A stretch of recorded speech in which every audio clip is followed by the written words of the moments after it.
हैं। तो देखिए वॉइस क्या होता है, वॉइस क्या है, एक वर्ब का फॉर्म है यानी क्रिया का रूप है जिसके दो प्रकार होते हैं, एक तो एक्टिव वॉइस, दूसरा होता है पैसिव वॉइस। एक्टिव का मतलब होता है जब हमारा सब्जेक्ट जो है किसी कार्य को करे यानी एक्टिव हो।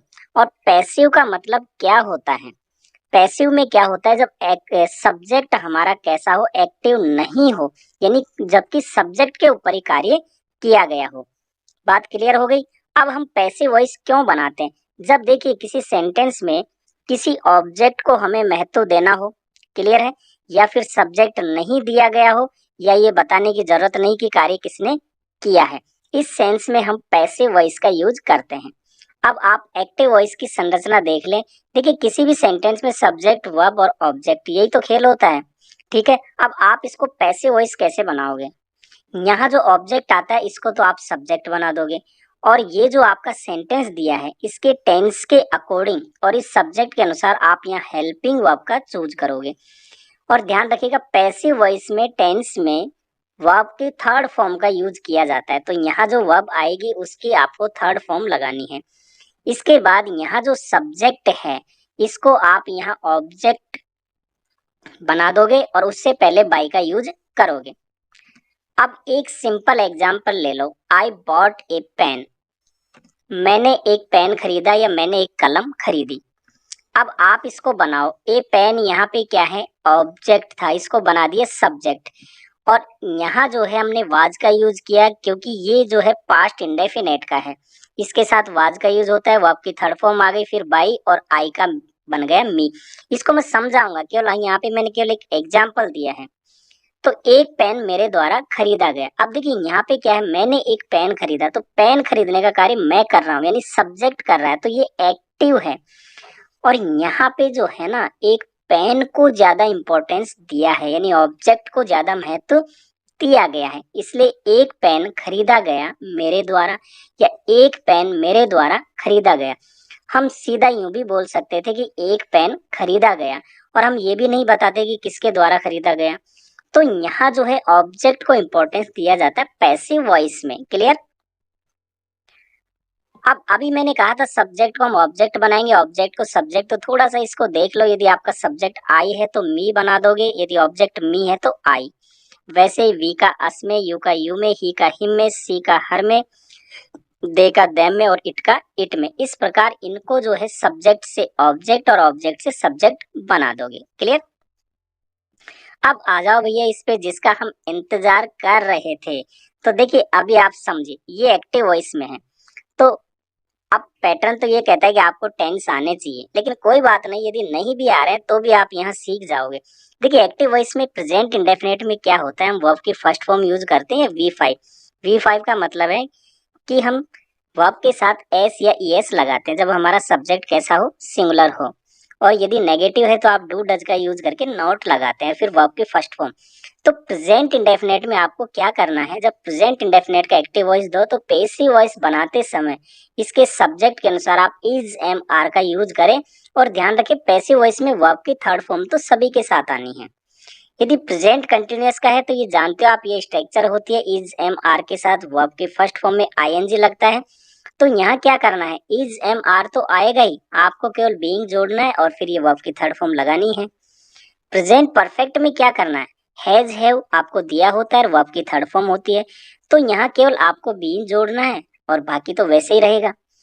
पास्ट इंडेफिनाइट में वर्ब की सेकंड फॉर्म आती है, और यदि नेगेटिव है तो डिड के साथ फर्स्ट फॉर्म आती है, ठीक है। इसका पैसिव वॉइस बनाओगे तो वाज वर लगा और फिर वर्ब की थर्ड फॉर्म लगा दो।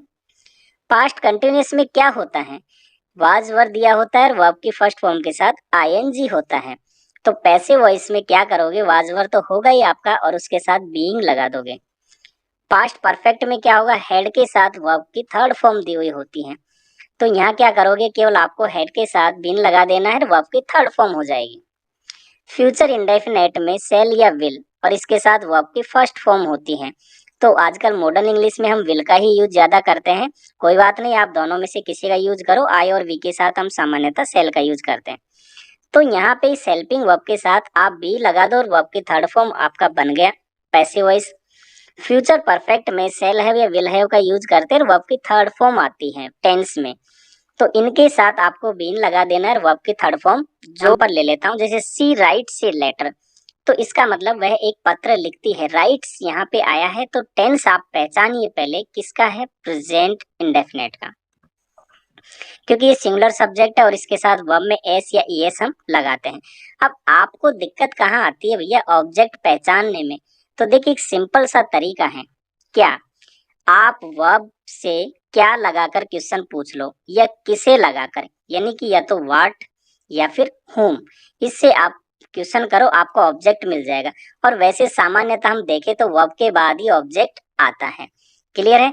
तो ये हमारा जो है सब्जेक्ट हुआ सी, कार्य क्या हो रहा है, लिखने का, वर्ब हो गई, और ये हमारा ऑब्जेक्ट। अब आप प्रश्न करो सी राइट्स ए लेटर, यानी वह क्या लिखती है, आपने क्या बनाकर क्वेश्चन किया वर्ब के साथ, तो ए लेटर आपको मिल जाएगा इसका आंसर। तो ये जो आंसर है यही आपका क्या है, ऑब्जेक्ट है। अब आप क्या करोगे, इस ऑब्जेक्ट को तो बना दो सब्जेक्ट, और प्रेजेंट इंडेफिनेट का मैंने कहा इज एम आर का यूज करना है। ये सिंगुलर है तो इज लगा दो, वर्ब की थर्ड फॉर्म राइट की थर्ड फॉर्म होती है रिटन। इसके बाद सी यहाँ सब्जेक्ट है तो ऑब्जेक्ट में हर में बदल जाएगा, इसके पहले बाय का यूज करो।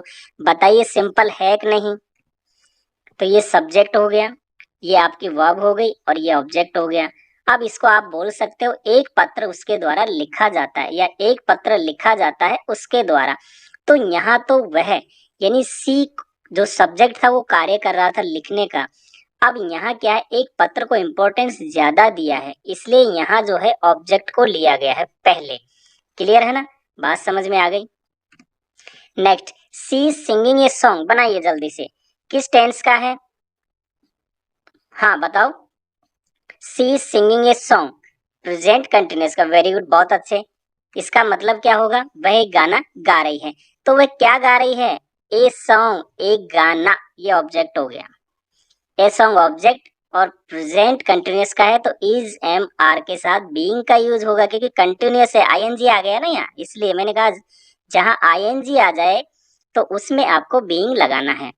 तो ये आपका ए सॉन्ग के साथ इज लगाओगे, फिर बीइंग, वर्ब की थर्ड फॉर्म सिंग, गाना, इसकी थर्ड फॉर्म होती है संग, बाई, सी का हो जाएगा हर। तो एक गाना उसके द्वारा गाया जा रहा है, बन गया भैया passive voice. I have bought A car, मैंने एक कार खरीदी है। तो हैव के साथ थर्ड फॉर्म है, मतलब कि प्रेजेंट परफेक्ट का है। तो क्या करना होगा, हैव आया है ना, तो आप क्या करोगे, इसमें बीन हो जाएगा, बी डबल ई एन, बनाओ। ऑब्जेक्ट हो गया, उसने क्या खरीदी, या कार, ए आपका ऑब्जेक्ट हो गया, सिंगुलर है, हैज का यूज होगा, फिर आप बीन लगा दो, और वर्ब की थर्ड फॉर्म तो इसमें आती है परफेक्ट में, तो बाई और आई का हो जाएगा मी। क्लियर? तो एक कार मेरे द्वारा खरीदी गई है। Next, Ravi stall my pen, मतलब रवि ने मेरा पेन चुराया। तो देखिए यहाँ पे कोई हेल्पिंग वर्ब नहीं है, तो हेल्पिंग वर्ब नहीं है तो ये वर्ब की सेकंड फॉर्म हुई स्टॉल, स्टील का सेकंड फॉर्म स्टॉल, यानी कोई चीज चुराना। तो किसका है भैया, पास्ट इंडेफिनेट का है। याद करो टेबल, पास्ट इंडेफिनेट में वाज वर्ब का यूज करना है, उसके साथ वर्ब की थर्ड फॉर्म। तो उसने क्या चुराया, माई पेन, ये तो हो गया ऑब्जेक्ट। माई पेन ऑब्जेक्ट हो गया, सिंगुलर है, आप वाज का यूज करोगे। वर्ब की थर्ड फॉर्म स्टोल की हो जाएगी स्टोलन, बाई, किसके द्वारा, रवि। तो मेरा पेन रवि द्वारा चुराया गया। The boys were playing cricket, लड़के क्रिकेट खेल रहे